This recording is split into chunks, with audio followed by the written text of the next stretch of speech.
what are we going to create today?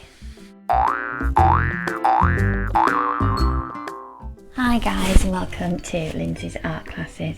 Today we're going to be creating an ostrich with soft pastels. You'll need some soft pastels or chalks and some coloured paper. We're going to talk about hair today and texture. And we're going to learn how to create texture and hair on our picture. We're also going to learn about light and shade. Can you see the shadows on the beak?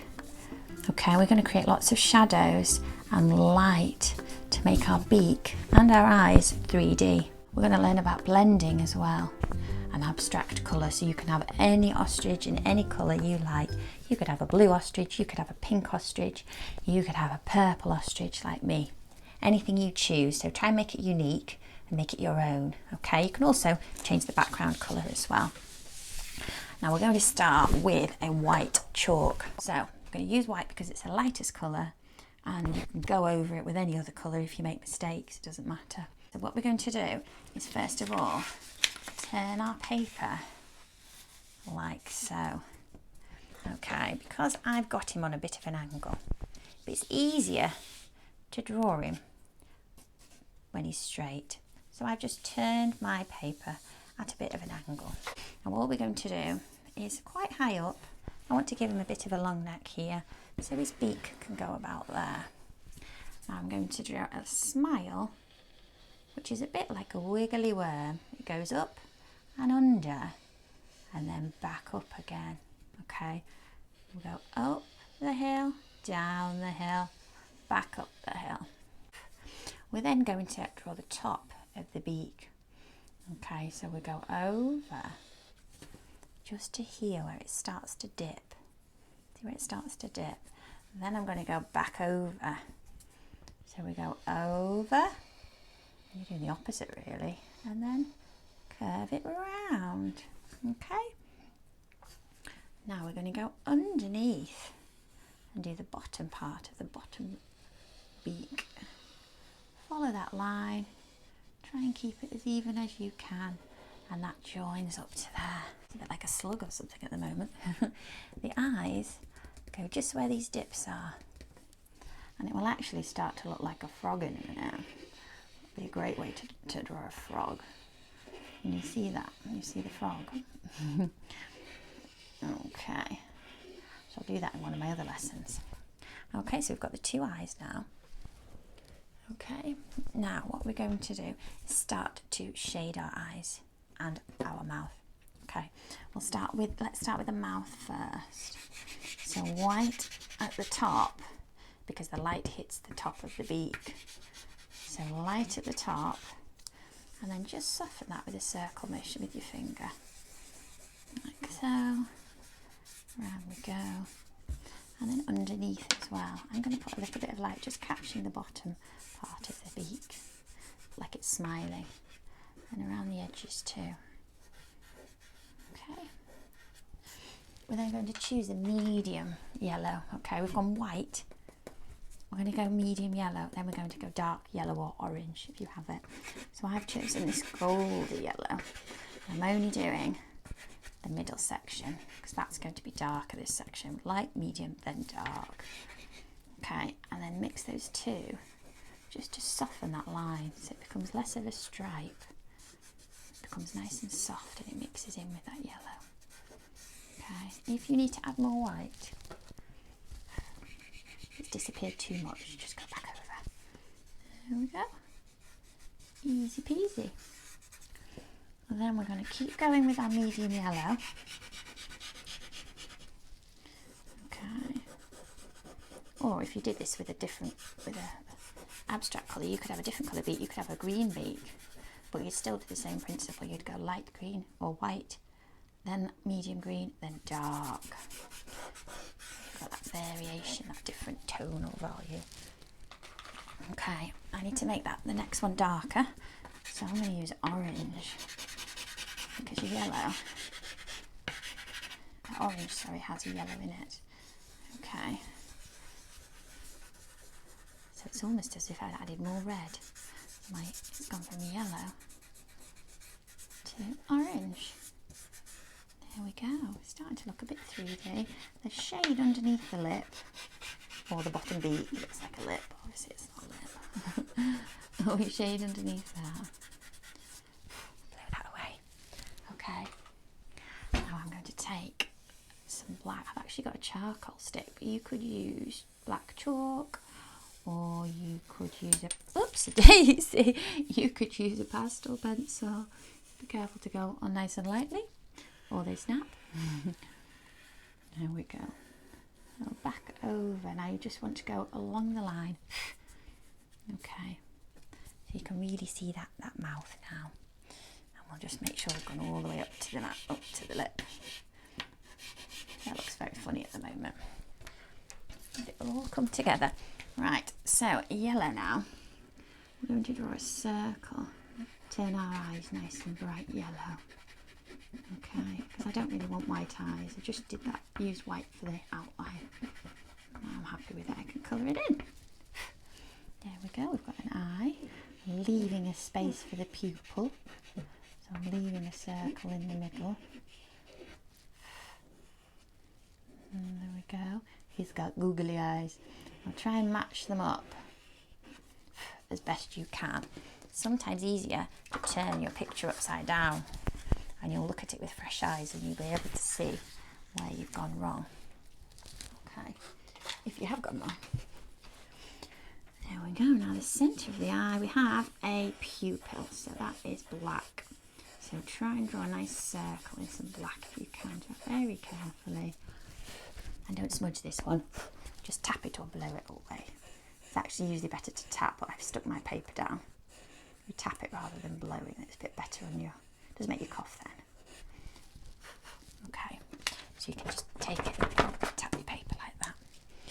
Right, now I need some, in fact I'm going to colour all the way.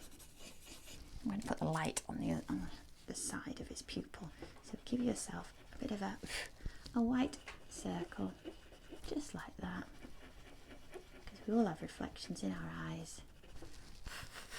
The light's coming from above, so it's got a reflection there.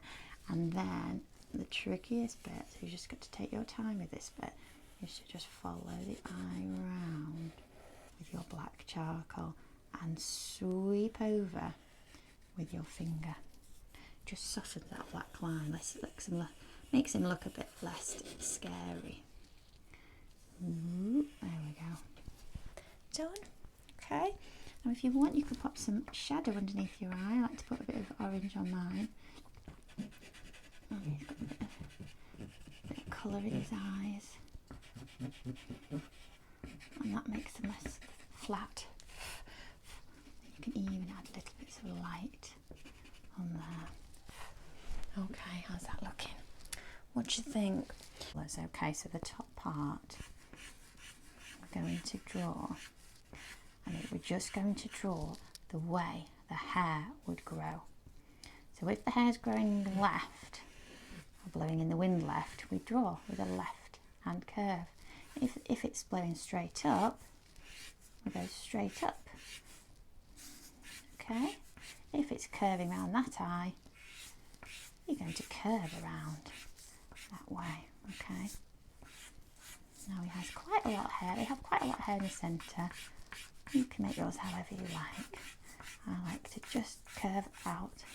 So from the centre out, from the centre out. I think that's almost done for the top of the head. I'll come back and add more colour later. Curve around the cheeks, so you're following the curves of the face, the beak.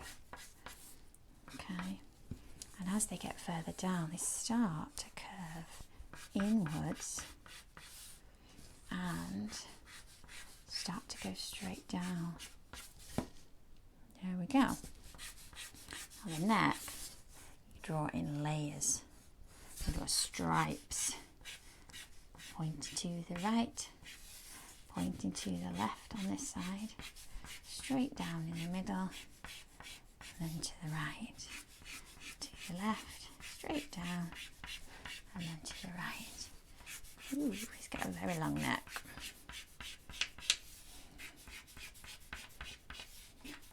All the way down. Okay, so that's our nice first layer of white down.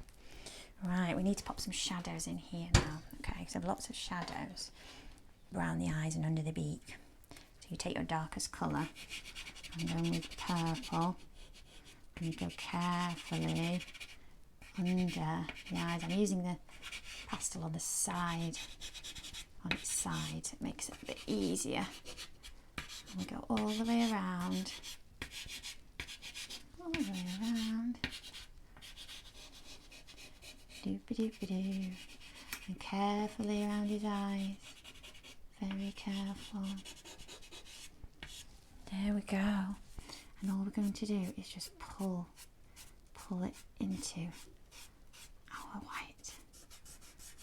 Okay, pull it out.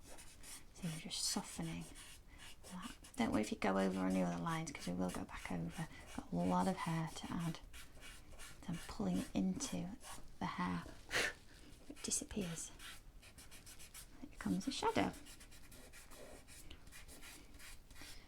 Okay, that's why coloured paper is good, because you can see the colour underneath rather than just seeing white paper. It's just easy, you don't have to do as many hairs. You just see a bit of warmth coming through. Okay, so when we've got that, we go over with a lighter blue. Okay, and each time we choose a new colour, we get lighter and lighter. And keep going the way the hair falls. Okay, so the final top layer is where the light hits the ostrich. So the top layer we do will be white.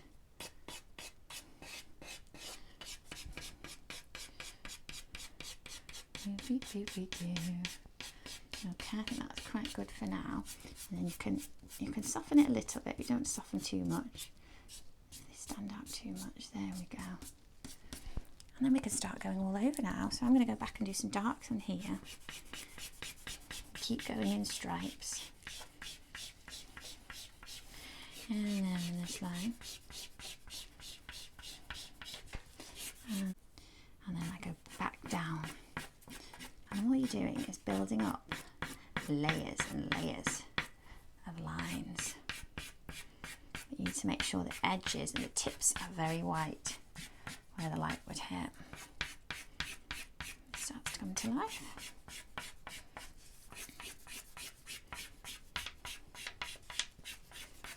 That's about it. Now all we have to do with the finishing touches, we go back over the white, make sure everything's nice and bright. I think that's all I need to do now. Okay, now the background. If you want to do a background, you don't have to do a background. I quite like to. I think it makes it pop a bit more. I'm going to go for a nice green. So you can just go in when you shade pastel on its side and just push into those hairs, so you haven't got a blunt straight edge, which is almost like you've cut the hairs off.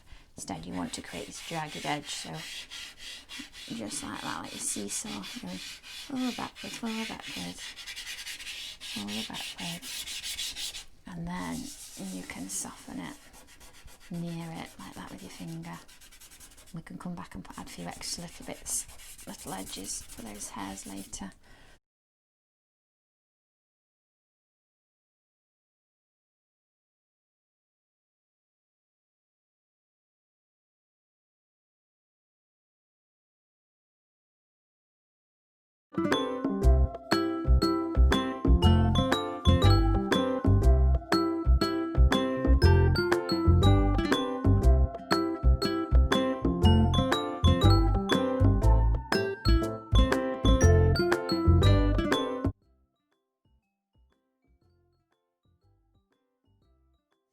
Now the final thing we need to do are add his little nostrils. So just one there and one there. There we go. He's ready to go.